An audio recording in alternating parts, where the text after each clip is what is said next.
धरती पर एक ऐसा देश है जो अकेला ही पूरे एक महाद्वीप पर फैला हुआ है, जहां जंगलों में दुनिया के सबसे अनोखे जीव मिलते हैं, जहां जमीन के नीचे सोना, लोहा और कोयले का खजाना छुपा है और जिसे कभी दुनिया लकी कंट्री कहती थी।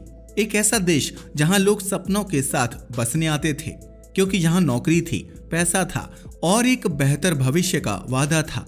लेकिन आज तस्वीर बदल चुकी है। उसी देश में घर खरीदना एक सपना बन गया है, किराया बोझ बन चुका है और लाखों लोग दिन रात मेहनत करने के बाद भी आगे बढ़ नहीं पा रहे। तरक्की रुक सी गई है और जिंदगी पहले से ज्यादा महंगी लगने लगी है। जी हाँ, हम बात कर रहे हैं ऑस्ट्रेलिया के। कभी लैंड ऑफ अपॉर्चुनिटीज कहलाने वाला यह देश आज कॉस्ट ऑफ लिविंग क्राइसिस से जूझ रहा है। सवाल है, आखिर ऐसा क्या बदला? कैसे संसाधनों से भरा एक अमीर देश अपने ही नागरिकों के लिए मुश्किल बन गया? चलिए समझते हैं ऑस्ट्रेलिया की अर्थव्यवस्था के इस उतार की पूरी कहानी जड़ों से। ऑस्ट्रेलिया की बात की जाए तो यह देश हमेशा से ही संसाधनों से भरपूर रहा है, क्योंकि यहाँ पर सब कुछ है, फिर चाहे वह सोना हो, कोयला हो या फिर लोहा। और धरती के नीचे छिपा यह खजाना ही ऑस्ट्रेलिया की सबसे बड़ी दौलत रहा है। 1950 और 1960 के दशक की बात करें तो दुनिया सेकेंड वर्ल्ड वॉर के घावों से उबर भी नहीं पाई थी, लेकिन तभी ऑस्ट्रेलिया ने अपने आयरन ओर और कोयले के जरिए एक नई अर्थव्यवस्था खड़ी कर दी थी। दरअसल यह वही दौर था जब कई देशों की अर्थव्यवस्था बिगड़ चुकी थी। जापान जैसे देशों को स्टील बनाने के लिए आयरन की जरूरत थी और ऑस्ट्रेलिया के पास वह सब कुछ मौजूद था। इसके लिए उसने अपनी सप्लाई चेन को मजबूत किया, खदानों को बढ़ाया गया, हजारों लोगों को नौकरी मिली, रेल लाइन बिछाई गई और बंदरगाह बनाए गए। देखते ही देखते ऑस्ट्रेलिया अमेरिका के साथ शिखर पर जा पहुंचा था। ऐसे ही समय गुजरता गया और फिर आ गया 1990 का दशक। 1990 के दशक में शिक्षा और सेवा क्षेत्र में ही बेहतरीन निवेश किया गया। नई पीढ़ी पर निवेश करके देश काफी कामयाब हो गया और ऑस्ट्रेलिया एक मॉडर्न सर्विस बेस्ड इकोनॉमी बन गया। 2000 के दशक की शुरुआत में चीन के उभरते औद्योगिक चमत्कार ने ऑस्ट्रेलिया को फिर से तरक्की का रास्ता दिखा दिया। एक्चुअली इस समय चीन जबरदस्त रफ्तार से बढ़ रहा था और अपनी अर्थव्यवस्था के लिए उसे आयरन ओर और कोयले की जरूरत थी। बस फिर क्या था, आयरन ओर और कोयले के निर्यात आसमान छूने लगे। इनफैक्ट 2008 के ग्लोबल फाइनेंशियल क्राइसिस में जब पूरी दुनिया डगमगा गई थी, ऑस्ट्रेलिया को इससे कोई फर्क ही नहीं पड़ा था। यानी कुल मिलाकर देखें तो यह वह दौर था जब ऑस्ट्रेलिया एक लकी कंट्री के रूप में दुनिया के सामने आया था। मगर कहते हैं ना कि लगातार किस्मत साथ नहीं देती। ऑस्ट्रेलिया के साथ भी कुछ ऐसा ही हुआ। सन 2010 के बाद सब कुछ बदलने लगा। दुनिया सोच रही थी कि ऑस्ट्रेलिया तो हमेशा ही अमीर रहेगा, लेकिन ऐसा कभी नहीं होता। सच्चाई कुछ और ही थी। फिर 2020 में कोविड-19 आया, जिसने पूरी अर्थव्यवस्था को झटका दिया। कारोबार ठप पड़े, नौकरियां प्रभावित हुईं और विकास की रफ्तार अचानक धीमी हो गई। इसके बाद महंगाई बढ़ने लगी। कुछ समय तक जरूरी चीजों की कीमतें वेतन से तेज बढ़ी, जिससे लोगों की खरीदने की ताकत कम होने लगी। वेतन में बढ़ोतरी जरूर हो रही थी, लेकिन यह बढ़ती कीमतों के बराबर नहीं थी। नतीजा यह हुआ कि कागजों पर आमदनी बढ़ने के बावजूद आम लोगों को अपनी रोजमर्रा की जिंदगी पहले से ज्यादा महंगी महसूस होने लगी। महंगाई को ध्यान में रखते हुए आज एक आम ऑस्ट्रेलियाई की आमदनी बिल्कुल उतनी ही है जितनी 2009 में हुआ करती थी। यानी 14 साल की प्रगति मिट्टी में मिल चुकी है। महंगाई का हाउसिंग पर सबसे ज्यादा असर पड़ा है। इनफैक्ट सच कहें तो ऑस्ट्रेलिया में हाउसिंग क्राइसिस आ चुका है। आज ऑस्ट्रेलिया में सबसे बड़ा संकट घर का बन गया है, क्योंकि घर इंसान की मूलभूत आवश्यकता है। हर इंसान को रहने के लिए एक अच्छा घर चाहिए, लेकिन यहाँ छत एक सपना बन गई है। अगर बात की जाए सिडनी की, तो यह दुनिया का दूसरा सबसे महंगा शहर बन चुका है। सिर्फ सिडनी ही नहीं, बल्कि मेलबर्न और एडिलेड भी दुनिया के टॉप 10 महंगे शहरों में आते हैं। यहाँ पर घर खरीदना कितना ज्यादा महंगा है, इसका अंदाजा आप इस बात से लगा सकते हो कि एक औसत घर खरीदने के लिए किसी परिवार को लगभग $2,80,000 की सालाना आय चाहिए। मगर अफसोस, यहाँ एवरेज सैलरी केवल $1,20,000 ही है। इसका मतलब साफ है कि आम आदमी के लिए घर खरीदना अब लगभग नामुमकिन हो चुका है। कई विश्लेषण यह भी बताते हैं कि एक औसत परिवार को घर की डाउन पेमेंट जुटाने के लिए करीब 10 से 11 साल तक लगातार बचत करनी पड़ सकती है। यानी अपना घर लेना अब एक छोटा फैसला नहीं, बल्कि लंबी और थकाने वाली आर्थिक यात्रा बन चुका है।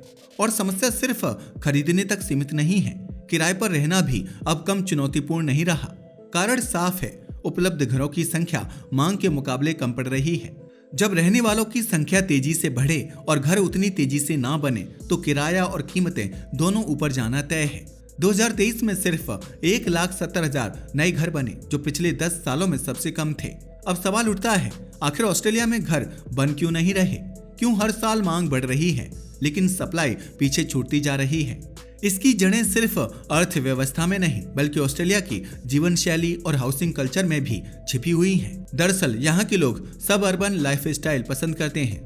बड़े घर, खुला स्पेस और अलग अलग प्लॉट पर बने मकान। यह मॉडल सुनने में आरामदायक लगता है लेकिन बड़े शहरों के लिए ज्यादा टिकाऊ नहीं होता। शहरों में जमीन सीमित होती है।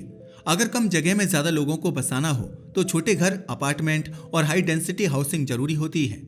लेकिन ऑस्ट्रेलिया का मॉडल इसके उलट है। यही वजह है कि सिडनी और मेलबर्न जैसे बड़े शहरों की पॉपुलेशन डेंसिटी लंदन से लगभग 3 गुना कम है। मतलब जमीन तो बहुत है लेकिन उसका उपयोग उतना कुशल तरीके से नहीं हो रहा। ऊपर से सरकारी नियम, लंबी मजबूरियां और ब्यूरोक्रेसी नई परियोजनाओं को और धीमा कर देती हैं। कई प्रोजेक्ट्स को पास होने में महीनों नहीं बल्कि सालों लग जाते हैं। विडंबना देखिए, जमीन की कमी नहीं है, संसाधनों की कमी नहीं है, फिर भी लोगों को रहने के लिए घर नहीं मिल पा रहा। यानी समस्या सिर्फ जगह की नहीं बल्कि प्लानिंग और हाउसिंग कल्चर की है। इसके अलावा इमिग्रेशन भी एक बड़ी प्रॉब्लम है। दरअसल हर साल लाखों लोग दुनिया के कोनों से ऑस्ट्रेलिया में आते हैं क्योंकि ऑस्ट्रेलिया को हर कोई चमत्कारिक देश मानता है। ऐसा लगता है कि ऑस्ट्रेलिया में जिंदगी बेहतर है। इसका अंदाजा आप इस बात से लगा सकते हो कि 2023 में लगभग 7.2 लाख प्रवासी ऑस्ट्रेलिया में आए थे, जो पिछले दशकों का सबसे बड़ा आंकड़ा था। लोग अक्सर मानते हैं कि इमिग्रेशन ने ऑस्ट्रेलिया में मकानों की कीमतें बढ़ा दी हैं, लेकिन सच्चाई इतनी सीधी नहीं है। असल में यहाँ आने वाले ज्यादातर लोग टेम्पररी वीजा पर रहते हैं। वे तुरंत घर खरीदने के बजाय किराए पर रहना पसंद करते हैं। यानी उनका सीधा असर प्रॉपर्टी खरीदने पर कम लेकिन किराए के बाजार पर ज्यादा पड़ता है। तो फिर असली समस्या क्या है? समस्या है सप्लाई और डिमांड का गहरा असंतुलन। घर खरीदने वालों और किराएदारों की संख्या लगातार बढ़ रही है लेकिन नए घर उसी रफ्तार से बन ही नहीं रहे। मांग आगे भाग रही है और सप्लाई पीछे छूटती जा रही है। और इसके कारण धीमी निर्माण प्रक्रिया, हाउसिंग मॉडल और सरकारी अड़चने हम पहले ही देख चुके हैं। लेकिन ऑस्ट्रेलिया का संकट सिर्फ घरों तक सीमित नहीं है। यहाँ एक और बड़ी समस्या है जो दिखती कम है लेकिन असर ज्यादा करती है, और वह है प्रोडक्टिविटी यानी उत्पादकता। आज लोग पहले से ज्यादा घंटे काम कर रहे हैं, फिर भी देश का कुल उत्पादन नहीं बढ़ रहा। 2022 में प्रोडक्टिविटी में 4% की गिरावट आई, जबकि काम के घंटे 6.9% बढ़ गए थे। मतलब साफ है, लोग ज्यादा मेहनत कर रहे हैं लेकिन उसका परिणाम उतना नहीं मिल रहा। ऐसी स्थिति में रियल वेजेस यानी असली आमदनी कैसे बढ़ेगी? जब काम सिर्फ लंबा होता जाए और आउटपुट ना बढ़े तो सैलरी भी ठहरी रह जाती है। लोग थक तो ज्यादा रहे हैं लेकिन कमाई वहीं की वहीं है, और इसकी एक बड़ी वजह है कम इनोवेशन। ऑस्ट्रेलिया का रिसर्च एंड डेवलपमेंट खर्च अमेरिका और ब्रिटेन जैसे विकसित देशों की तुलना में काफी कम है। कम रिसर्च, कम नई टेक्नोलॉजी, कम इनोवेशन, और इसका सीधा असर पड़ता है प्रोडक्टिविटी पर। नतीजा क्या निकलता है? कम उत्पादकता, कम वेतन और धीरे धीरे बढ़ती असमानता। इनकम इनइक्वालिटी तो लगभग हर देश में होती है, लेकिन ऑस्ट्रेलिया में वेल्थ इनइक्वालिटी यानी संपत्ति की असमानता बेहद खराब स्तर पर पहुंच चुकी है। अमीर और गरीब के बीच की दूरी इतनी बढ़ गई है कि एक ही देश में 2 अलग अलग दुनियाएं बसती दिखाई देती हैं, और यही दूरी आज आम लोगों के लिए ऑस्ट्रेलिया में जीना मुश्किल बना रही है। देश की आधे से ज्यादा संपत्ति सिर्फ ऊपरी 10% लोगों के हाथों में सिमट चुकी है। इनका औसत नेटवर्थ करीब $5.2 मिलियन है, जो निचले 60% लोगों की कुल संपत्ति से लगभग 15 गुना ज्यादा है। यानी दौलत ऊपर ही ऊपर जमा हो रही है, नीचे तक पहुंच ही नहीं रही। इनफैक्ट 2009 से 2019 के बीच देश में जितनी भी आर्थिक वृद्धि हुई उसका लगभग 93% फायदा सिर्फ अमीर 10% लोगों को मिला। बाकी 90% आबादी के हिस्से में सिर्फ 7% ही आया। अब असर साफ दिखाई देता है। ऑस्ट्रेलिया का मध्यम वर्ग धीरे धीरे सिकुड़ता जा रहा है, गरीब और गरीब हो रहा है और अमीर। यंग जनरेशन के लिए भविष्य पहले जैसा सुरक्षित नहीं रहा। घर, स्थिर नौकरी और बेहतर जीवन अब गारंटी नहीं बल्कि एक संघर्ष बन चुके हैं। लेकिन सवाल उठता है, इसका नतीजा क्या होगा? जब किसी देश में असमानता इतनी बढ़ जाती है तो सिर्फ अर्थव्यवस्था नहीं टूटती, समाज भी दरकने लगता है। और ऑस्ट्रेलिया में यही होने वाला है। लोग खुलकर कहने लगे हैं, हम रोज मेहनत करते हैं, लंबी शिफ्ट्स में काम करते हैं, फिर भी जीवन बेहतर नहीं हो रहा। घर खरीदना हमारे लिए सपना बन चुका है और बचत करना भी मुश्किल। ऐसी हालत में असंतोष बढ़ना तय है। लोग धीरे धीरे सिस्टम पर भरोसा खोने लगते हैं। सरकार से उम्मीदें कम होने लगती हैं और यहीं से जन्म लेता है गुस्सा, निराशा और राजनीतिक ध्रुवीकरण। समाज एकजुट होने के बजाय टुकड़ों में बंटने लगता है। यह स्थिति बेहद खतरनाक है। इतिहास गवाह रहा है, जब भी असमानता और असंतोष बढ़ता है तो समाज में उथल पुथल होना तय है। ऑस्ट्रेलिया भी ऐसी ही परिस्थितियों से गुजर रहा है। लेकिन सवाल यह उठता है कि सरकार खामोश क्यों है? क्या सरकार की कोई भूमिका नहीं है? दरअसल इन समस्याओं के लिए किसी एक व्यक्ति या एक सरकार को जिम्मेदार ठहराना आसान नहीं है। यह संकट अचानक पैदा नहीं हुआ, बल्कि पिछले 10-20 सालों की नीतियों का जमा हुआ परिणाम है। चाहे लेबर पार्टी की सरकार रही हो या लिबरल पार्टी की, किसी ने भी समस्या की जड़ों पर चोट नहीं की।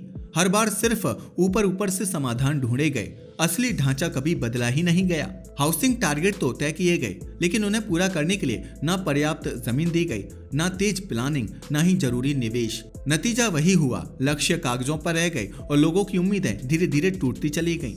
सरकार पर भरोसा कम होता गया और गुस्सा बढ़ता गया। अब सवाल उठता है, क्या ऑस्ट्रेलिया इस संकट से बाहर निकल सकता है? जवाब है हाँ, लेकिन शॉर्टकट से नहीं। इसके लिए लंबी अवधि की सोच चाहिए। देश को रिसर्च एंड डेवलपमेंट में निवेश बढ़ाना होगा ताकि इनोवेशन आए और प्रोडक्टिविटी सुधरे। हाउसिंग अप्रूवल प्रोसेस को आसान बनाना होगा, अर्बन प्लानिंग को बेहतर करना होगा और ज्यादा घनत्व वाले इलाकों में घर बनाने होंगे ताकि ज्यादा लोगों को रहने की जगह मिल सके। साथ ही ऐसी नीतियां बनानी होंगी जो अमीर और गरीब के बीच बढ़ती खाई को कम कर सके। सच तो यह है कि ऑस्ट्रेलिया के पास संसाधनों की कमी नहीं है, इंटेलिजेंस है, अनुभव है, पैसा है। कमी सिर्फ एक चीज की है, राजनीतिक इच्छा शक्ति। और वही तय करेगी कि यह देश फिर से उठेगा या धीरे धीरे और कमजोर होता जाएगा।